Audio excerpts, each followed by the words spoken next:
I need to get a little bit of data to start out today, okay? So I need your help. I'm gonna ask a couple questions, and I need a little bit of participation, all right? They're easy questions, so you don't need to worry about that. There's no right and wrong answer. I need some data, all right? So, first question, if this is applicable to you, I want you to raise your hand, okay? How many of you have zero relationship problems in your life? Nobody? Nobody's raising their hand on that one? Okay. Second question. How many of you would say that you have relationship problems in your life? All right, so now hang on. Keep them high and proud. I'm trying to figure out who the non-participators are. Okay. How many of you, let's just look ballpark, all right, ballpark, would say that you've got like maybe 1 to 4-ish relationships that like there's some issues in there, but like other than that, pretty good. Anybody like 1 to 4, like not very many, just a few, a handful. All right. Anybody like maybe 5 to 10-ish relationships where you got some issues in there, some conflict, something. Anybody that's like, my life's a mess, I like everyone. Anybody? Okay, there's a few. How many of you, this is the last question, this is the easiest question, okay? Who would say that the person or the relationship in your life that you have the most issues with is sitting right next to you? Anybody? Don't actually answer that question. Don't answer that question. Don't do that. Some of you are going to have some relationship issues now today. You're welcome. For those of you who are non-participatory, I know you're lying because I'm one of you. And if you are a non-participator, it probably means you're an agitator. So it probably means you're the one that like pokes the bear all the time in your relationships. And if you don't, you will eventually one day do that. We're in this new series today called Foundations. And in this series, we're going to take 4 weeks and we're going to look at relationship issues. As we got the data now, right? The data very clearly says that everybody in the room has relationship problems. And so we're going to take 4 weeks and we're going to look at what I think are 4 of the most significant problems in relationships. It's somewhat anecdotal, like it's from working with people, from looking in my own life, just what are the things that tend to plague relationships? And then what does the Bible have to say about those things? We're going to spend 4 weeks here, and what I want to do is give you a little bit of a roadmap to where we're headed, and I want to do that for a couple reasons. First, my hope is that for some of us, maybe one of these issues you're like, oh yeah, that's a real big issue in my relationships, and so I want to let you know, like, hey, we're going to talk about it. Secondly, my guess is there might be some people in your life who have similar problems in their relationships as you kind of observe their life. And if that's the case, again, each week we're going to tackle each one of these issues individually. And so maybe it might be a good week to invite a friend or a family member who needs some help. So today we are going to take a look at communication. We're talking about what it looks like to have healthy, good communication. Next Sunday on the 23rd, we're going to talk about conflict and trust. That's going to be I'm really looking forward to that week a lot. Conflict and trust. And then 2 weeks from today, on the 30th, as we've already talked about a lot, we have a 5th Sunday. And so we're going to pause the series. We don't have a normal Sunday morning service when there's a 5th Sunday. So we're going to pause the series. We'll pick it back up on May the 7th, where we're going to talk about how to maintain healthy boundaries in relationships. And then we're going to finish up on the 14th of May, which actually is also Mother's Day. It's hard to believe that Mother's Day is almost here, but on Mother's Day, we are going to talk about forgiveness. So, anybody need help with any of those things? Communication, conflict, boundaries, forgiveness. That's where we're headed. So we've established that we have issues. All relationships, like any relationship issue, is an indicator of unhealth in some way. And there's one, I think, critical and very foundational issue in relationships that is why we all have problems, why we all have issues in relationships. That issue is that we all have pain, we all have wounds, we all have hurt, we all have trauma in some way, shape, or form of varying degrees, that's come from various places. But we all have those things, pain, hurt, wounds, trauma of some kind that has been given to us through relationships. And then there's this really nasty cycle that happens where that stuff happens to us in relationships, and then it affects us whether we think it has affected us or not. and then it comes back out as behaviors in relationships. And so then, whether knowingly or unknowingly, we end up causing pain, hurt, wounds, trauma in other relationships. And there's just this cycle that happens. And for all of us, that stuff begins when we're very, very, very, very young.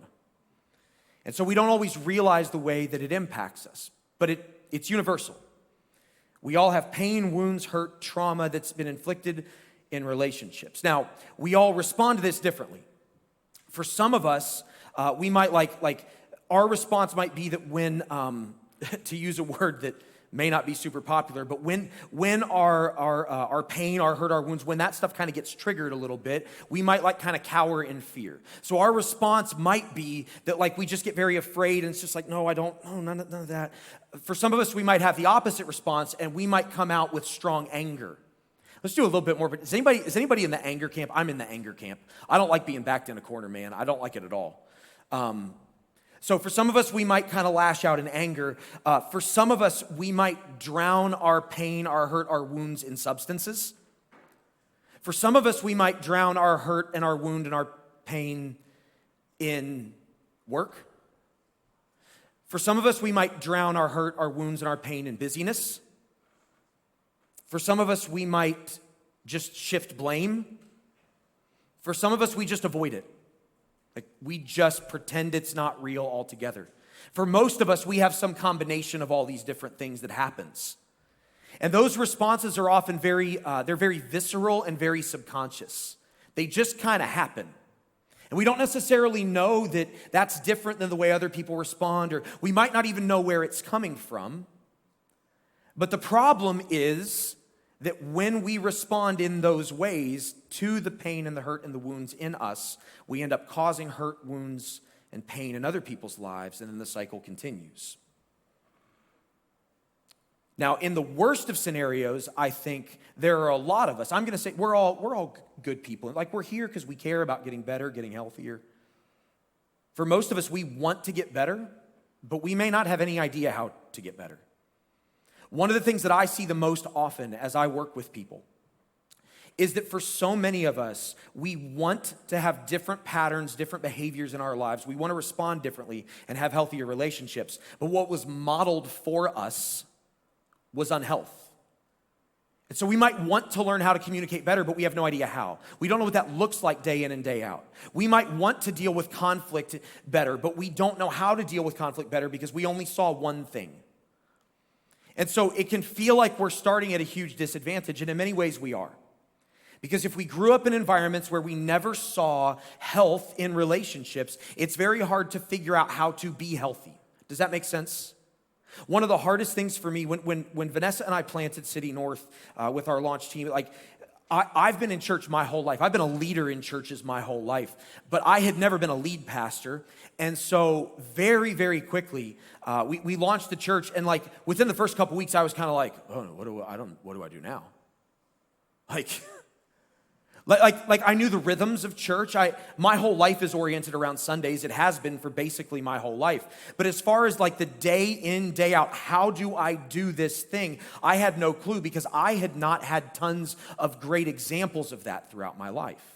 And similarly, if we've not had great examples of what healthy relationship behavior looks like, we may not know how to do it. And so, the goal in this series is to paint a picture of every message. The goal is to paint a picture of why health matters in these areas, and then try to help those of us, all of us, because we're good people, help us figure out what does it look like day in and day out to do this in a healthy way. I want to give one caveat to that statement. And I'm not going to belabor this, but it's true and it's real, and I need to bring it up. For many of us, there is probably hurt and wounds and pain and trauma that is so deep and so severe that we may not be able to do some of the things that I'm going to talk about yet. The older that I've gotten, I've learned more and more about trauma. It's interesting because obviously there's a little bit of a catch-22 with this. I was talking the other day with somebody, and the world that we live in now, we're so much more aware of like mental health issues, depression, anxiety, those kind of things. We're so much more aware of those things, and they're so much more kind of normalized. There isn't quite the stigma that there used to be around those things. At the same time, I think we're often very quick to just say, well, I am, or I have what, and then that's just kind of a justification perhaps for continued poor behavior or problematic behavior. At the same time, there is still somewhat, I think, of a stigma around admitting I need help. And as a result of that, for many of us, the pain and the wounds and the stuff that we deal with, we've never actually really started to root out where that stuff comes from. And in the worst of scenarios, we kind of can't move past it, but we don't know why we feel stuck. And so I say that because for some of us, what you may find is that as we start to dig into some of these things and talk about practical things you can do, you may try some of the practical things and feel like, I can't do this and I don't know why. If that's the case, you need to get professional help. I cannot overemphasize that enough. You need to get professional help, okay? For some of us, we need that. In the same way that if you had a broken leg, you wouldn't just sit down and say, well, I'm going to pray about it and God's going to make my bones straight. Can God do that? Yes. Does he do that? Not often. You can sit down and pray. If you're a person of faith, you can sit down and pray and talk to God and ask him to help you with your mental health, and you should do that. But in the same way that he doesn't just make the bones straight in your leg, he may not fix the synapses and the neurological pathways in your brain just like that. You may need help with that. And if that's the case, get help. All right? That's it. So we're going to dig in today. We're going to look at communication. Now, I think that communication, this is my own opinion, I think that communication is the most foundational issue in relationships. Now, this is partially just my personality. You can disagree with this. That's totally fine. But to me, I just have this thing deep inside me that says if we can talk about it, we can at least get through it. Communication is gigantic in relationships. And my guess is that a lot, again, we have the data. We all said we have issues in our relationships. My guess is that for a lot of us, the root of the issues in our relationships comes down to some sort of a communication issue. We're going to start the series and this message today by looking in the book of Proverbs. Now, Proverbs is an interesting book of the Bible. It's very different than most of the rest of the Bible. If you look up the word proverb in the dictionary says that a proverb is a saying referring to a common fact or knowledge. That's what a proverb is. A proverb is a saying referring to a common fact or knowledge. One of the things I like about the book of Proverbs is that even for people who maybe have some skepticism about the Bible, even for people who maybe would say, I think the Bible's a load of garbage, the book of Proverbs, I think we can still glean a lot of wisdom from it, even if we aren't sure what we think about the Bible. Now, to be clear, I think that Proverbs is more powerful because it is in the scriptures, and I believe the scriptures are true and they're God's revealed truth. But even for people who struggle with the Bible, what my guess is that as we look at these little kind of individual proverbs, you can look at them and go, that makes sense to me. That makes sense to me. Yeah, that makes sense to me. And so I kind of want to start from a place of common ground regardless of how you might feel about the scriptures. Now, to make it very tangible, a proverb is something like, you might know the phrase, don't throw the baby out with the bath. That would be like a proverb. Just a snippet, like a wisdom saying that, again, is like common knowledge in a sense. So we're going to look at 5 proverbs today just to get started. Again, these have to do with communication, but to me, these are foundational for relationships, period. Now, as I read these, I want you to listen to them through a specific lens.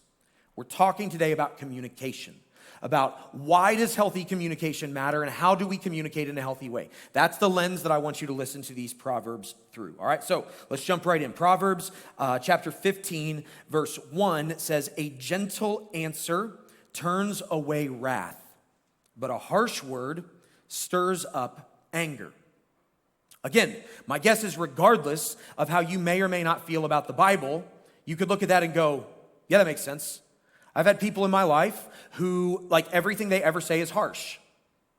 And it doesn't feel good. It makes me mad. Might make you sad. Let's amend it just a touch. A harsh word stirs up lots of strong emotions. Let's say it that way. So you might not be a person that's prone to anger. You might be a person that's a little more prone to sadness. But harsh words stir up strong feelings. Anybody disagree with that? It's okay, you can if you're allowed to. But this makes sense. A gentle answer turns away wrath, a harsh word stirs up anger. Unhealthy communication stirs up strong emotions. That destroys relationships. It just does. Let's look at another one. Proverbs 18. The tongue has the power of life and death, and those who love it will eat its fruit. A more modern way to say this might be, if you don't have something good to say, don't say anything at all. Anybody ever hear that one growing up? Anybody really bad at that one? Yeah. The tongue has the power of life and death. This also flies in the face, by the way, of what I think is one of the most problematic phrases. I've harped on this for years, so if you've been around, you've heard this. But the whole sticks and stones may break my bones, but words will never hurt me is an absolute lie. Right? I mean, it's not true at all. The words spoken over us affect us. They affect us. The words that we speak, the tongue, which is a metaphor for our words, right? The words that we speak have the power of life and death over people. At the end of that, and those who love it will eat its fruit, essentially is like, if you like to talk, like, you're going to eat your words. I mean, you're going to. They're going to come back around. Unhealthy communication brings death, metaphorically, into relationships. Proverbs 27:6, this is one of my very favorite passages in all the Bible. I love this one. Wounds from a friend can be trusted, but an enemy multiplies kisses. In other words, people who actually love you, people who actually love me, will be willing to say things to me at times that I don't want to hear because I need to hear it. It is not loving to avoid difficult conversations when you're watching someone throw their life down the toilet.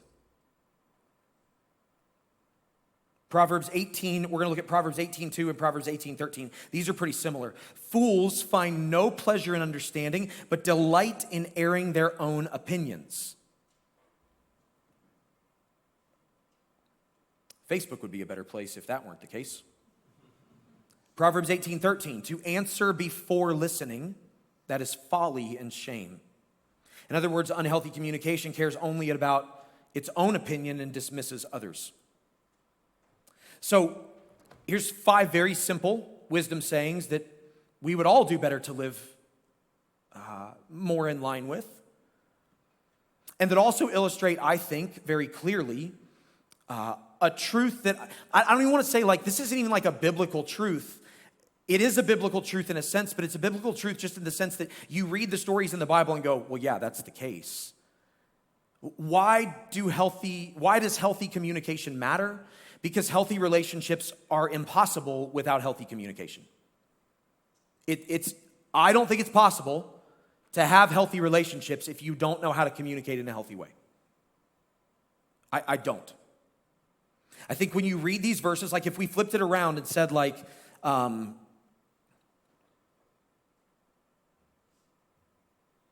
I think if we kind of flip these proverbs around, they don't work. They don't work in the reverse.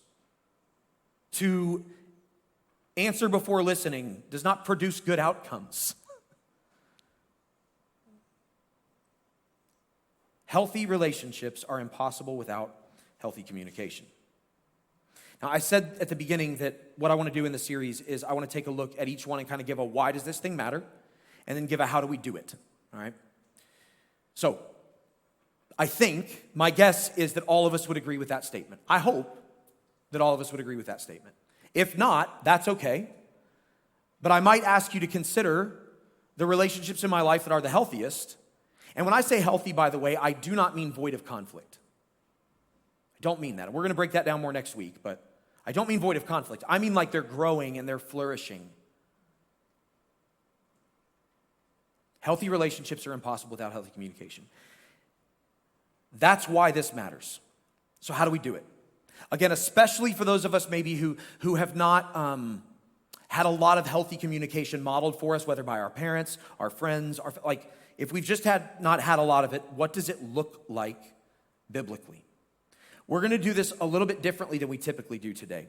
In your message notes, it looks very similar. Again, if you've been here before, it's pretty similar week to week. But what I'm going to do is I'm going to use a verse, and then we're going to kind of build out a definition. So there's going to be 3 verses and 3 parts of a definition, a practical definition of what we can do on a day in and day out basis to build out healthy communication in our relationships. We're going to start in the book of James, chapter 1. Which again is one of my favorite verses in the scriptures, but this one's one of my favorites because it's one that I have to constantly be reminded of. This is a bit of a smack me in the face verse for me that I've needed to come back to many times in my life. James 1:19. James writes, "My dear brothers and sisters, take note of this. Everyone, not some people, everybody should be quick to listen, slow to speak, and slow to become angry." Everyone should be quick to listen. I like that image. Quick to listen, slow to speak, slow to become angry. I believe that James, knowing what I do about Jewish culture and who James was, by the way, James was the brother of Jesus. James would have been intimately familiar with the Proverbs that we read a few moments ago. And I believe that the language here is similar enough that this is evidence of James drawing on the wisdoms of these Proverbs and writing his own kind of modern spin in the same way that I'm sort of doing that today. James says, be quick to listen.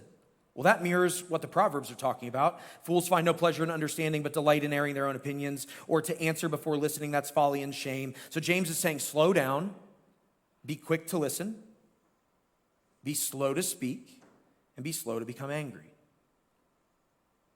There's a famous book called The 7 Habits of Highly Effective People. Some of you may be familiar with it. A guy named Stephen Covey wrote it.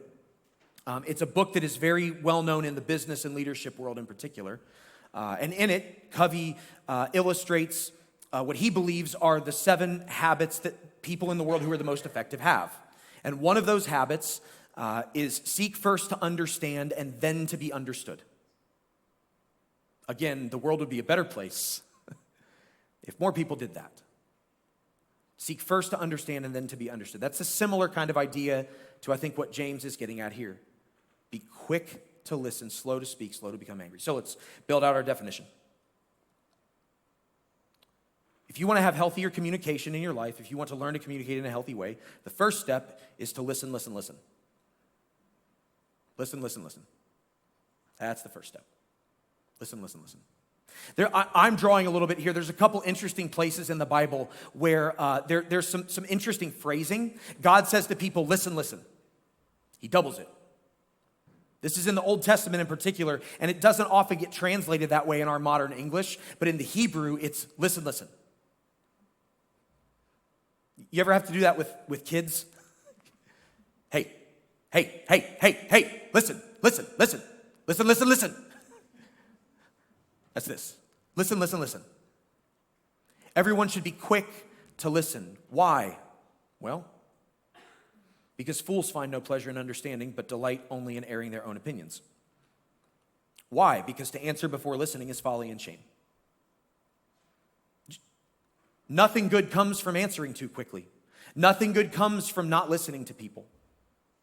In my experience, and my guess is in yours too, the only thing that happens when we refuse to listen to people is that it destroys that relationship. We cut off any potential to even have a relationship. Why? Because that person now knows what I think doesn't matter. And if what I think doesn't matter to that person, then what is the point in continuing a conversation with them? Again, this is not complex. But the fact that it's not complex doesn't mean that it's common in the way we actually talk day in and day out. Listen, listen, listen. If you want healthier, in fact, I would say this. If you want better communication and you remember nothing else that I say for the entire rest of the morning, remember, listen, listen, listen. You could do the rest of it, but if you don't listen, listen, listen, nothing's going to work. It's not. Now, there's a whole lot underneath this. The reality is that listening and hearing are different. Are you aware of this? You can hear what somebody says without actually listening to them. Listening involves valuing and it involves valuing what they're saying and giving it attention, not just having the words come into your brain. Listen, listen, listen. Let's continue moving forward in the definition by looking at Ephesians chapter 4. Now, the book of Ephesians is a letter written by Paul. And in Ephesians, Paul was writing to a church about how to interact with other people inside their church, essentially. A little bit more going on, but that's the gist of it. So I'm going to be upfront that these next two verses that we're going to read, there is a specific context where Paul is saying, Christians, this is how you deal with other Christians. But the principle goes beyond that Paul's going to get at. So Ephesians chapter 4, verse 25, Paul is specifically writing about how to interact with people. He says, therefore, each of you must put off falsehood and speak truthfully to your neighbor, for we are all members of one body. Put off falsehood. Don't lie. Don't be deceptive. Don't mislead. Put off, I like that he doesn't just say don't lie. Because we do this really fun thing as humans where we apply lying often to like there's intent behind it and intent to harm. But that's not the only way that deception can cause problems in relationships. I like that he says put off falsehood. In other words, when you're speaking to people, you can't be misleading. You can't be deceptive. You can't lie. You can't do things that aren't true.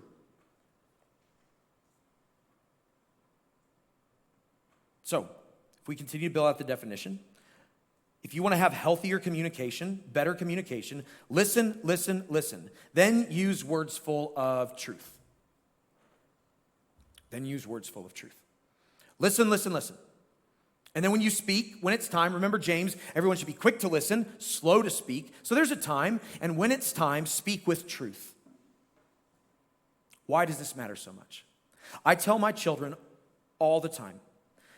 I have 3 kids, for those of you that again, haven't been around maybe. I've got 3 kids. My oldest is 9. My middle is going to turn 8 this week. And then my youngest is 4.5. And so we're kind of in the thick of teaching very basic life principles and reinforcing the significance of those life principles, right?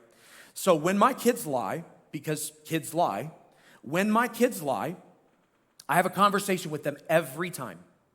And every time I say to them, lying is the worst thing you can do in our relationship. And I tell them the reason is because once you have lied, I don't know what words are true and not.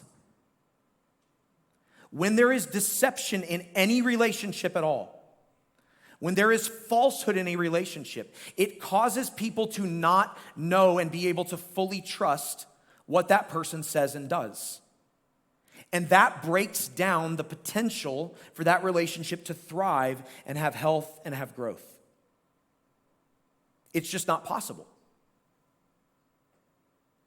It's just not. It puts a hard cap on the potential for the relationship. A hard cap. The only way any relationship can truly be healthy is if it's full of truth. Now, there's a second part that is equally as important as truth, and without it can cause all kinds of problems. So just a couple sentences later, here's what Paul writes in Ephesians. Do not let any unwholesome talk come out of your mouths, but only what is helpful for building others up according to their needs, so that it may benefit those who listen. Now again, similarly to, I believe that James was drawing on his understanding of Proverbs, I think Paul's doing the same thing here. Paul would have been intimately aware of what Proverbs said. And a lot of these words, they remind me of the words in Proverbs. This one in particular reminds me of Proverbs talking about how words have the power of life and death. What Paul's saying here is use words that bring life to people. And so let's finish our definition. If you want healthier communication, if you want to communicate in a more healthy way, you need to listen, listen, listen, and then use words of truth and life. Truth and life. That coupling, that pairing of truth and life is gigantic. It is massive. And it's massive because some people wield truth as a weapon. You've met some of these people. These are people who say things like, well, it was true, so they needed to hear it. Right? Well, it was true, so it doesn't matter. It doesn't matter what they think. It was true. And there's like an underlying attitude of, I don't really care how it impacted them. It was true, so there it is. Truth is necessary to bring life. But without life, truth is destructive. At the same time, there are some people who use life as an excuse to avoid. And what I mean by that is there are some people who some of us, who are so concerned with like, oh, I never want to hurt anybody, that we might say, well, I try to speak life all the time. But what it really means is I don't ever want to have to say anything true that could potentially hurt someone. And life without truth is deception. Now, I'm not going to go super deep into this today. I'm actually going to break down next week when we talk about conflict and trust. I'm going to deal a lot with this dichotomy of truth and life and how that plays out. But to make the life without truth thing the most clear that I can, this is what I might call like American Idol syndrome. Okay? Anybody ever watch American Idol? I can't believe that show's still on TV, by the way. It's insane. It should not be. Like, when you get to double-digit seasons of anything, that's enough. It's just enough. We watched American Idol early on, and you know, one of the most entertaining parts of American Idol was when people would come on and try out who legitimately thought they were the greatest singers that had ever walked the face of the earth and were awful, right? Did you ever see these people? If you ever watched any talent show ever, anywhere, ever,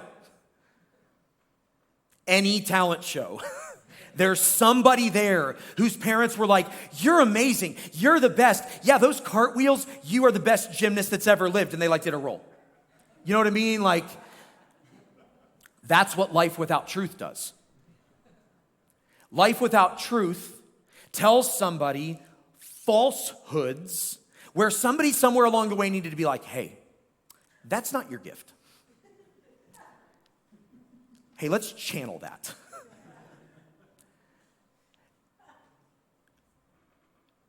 Truth without life wounds and destroys. Life without truth also wounds and destroys, but in a very different way. So again, I'm not going to go super deep into that today. We're going to go into it next week more. But if you want healthier communication, listen, listen, listen, and then use words of life and truth. Healthy communication exists when we hold truth and life in balance and speak them carefully.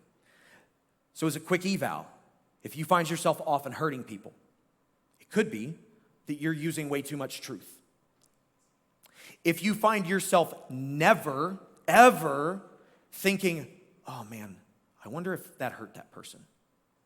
If you find yourself never thinking that, you might be relying too much on a version of life that isn't actually life. Healthy communication is in the middle. So in a practical sense, husbands, wives, what this might look like is when your spouse comes to you and needs to talk to you about something that you've done,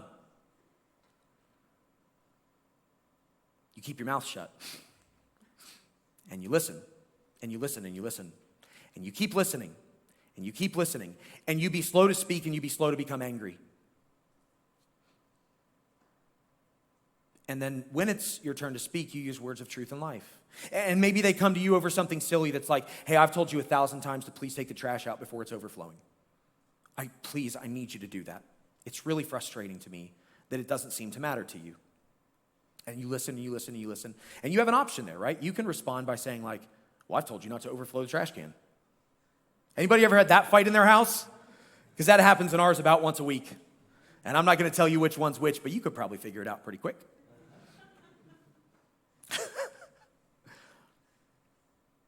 Maybe in that moment it looks like saying, I'm sorry, I know you've asked me to do that. I know it matters to you, so I'll do a better job. Well, now I've spoken life to you. I have valued you as a human. I have told you that I hear you and that I see you, and I'll do a better job.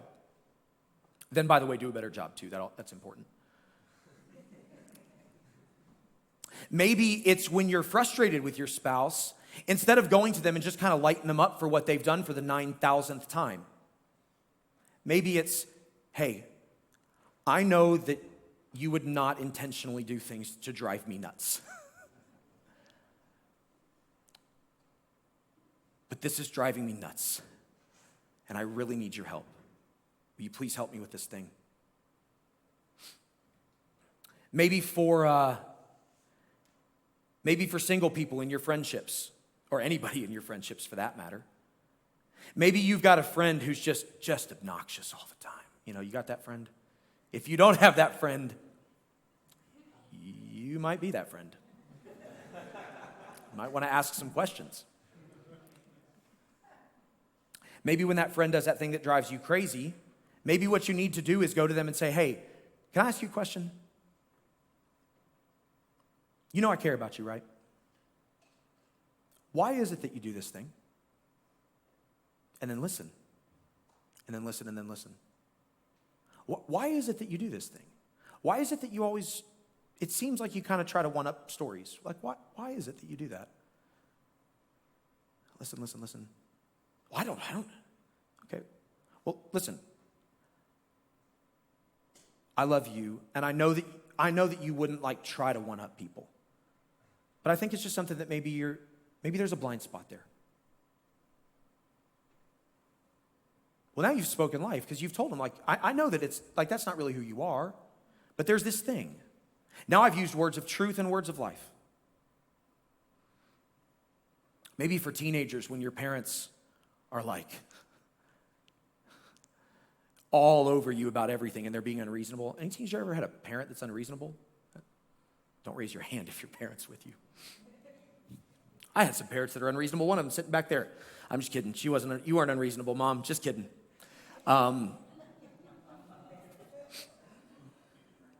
Maybe in those moments, maybe when your parent's coming down on you, you listen to them, and when they're done, you say, okay, I know you care, so I'll do what you're asking.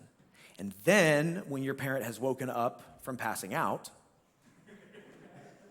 later on down the road, if you feel like they've been totally unreasonable, maybe you go to them and you say, hey, I love you, and I don't want there to be issues between us, but this thing's really driving me crazy. And I feel like you're being unreasonable. I'm not saying you are but I feel like you're being unreasonable. So can you please help me understand why this matters so much to you? And listen to them. As a parent, I can tell you that I wouldn't know what to do with myself if my kid asked a clarifying question. But I would think, wow, maybe we can really get somewhere with this. And it would open my heart to not being such a pain in the butt sometimes. Listen. And then when you speak, use words of life and words of truth.